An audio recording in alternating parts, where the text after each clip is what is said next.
بسم الله الرحمن الرحيم والنازعات غرقا والناشطات نشطا والسابحات سبحا فالسابقات سبقا فالمدبرات أمرا يوم ترجف الراجفة تتبعها الرادفة قلوب يومئذ واجفة أبصارها خاشعة يقولون أئنا لمردودون في الحافرة أئذا كنا عظاما نخرة قالوا تلك إذا كرة خاسرة فإنما هي زجرة واحدة فإذا هم بالساهرة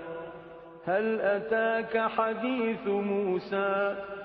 إذ ناداه ربه بالوادي المقدس طوى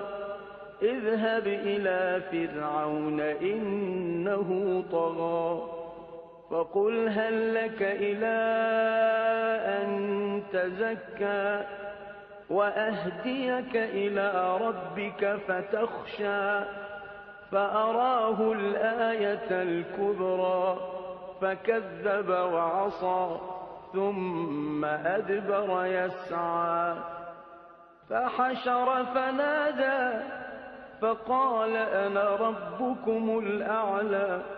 فأخذه الله نكال الآخرة والأولى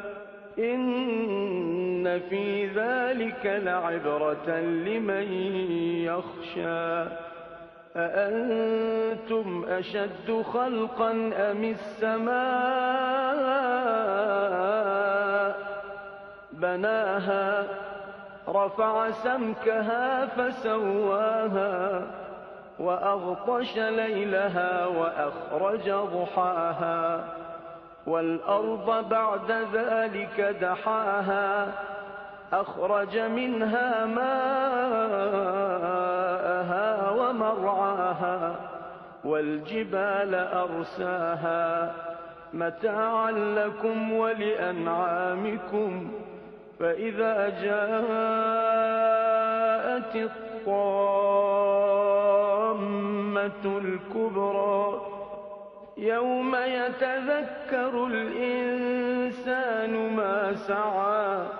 وبرزت الجحيم لمن يرى فأما من طغى وآثر الحياة الدنيا فإن الجحيم هي المأوى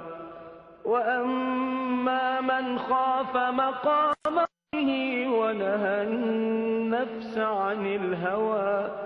فإن الجنة هي المأوى يسألونك عن الساعة أيان مرساها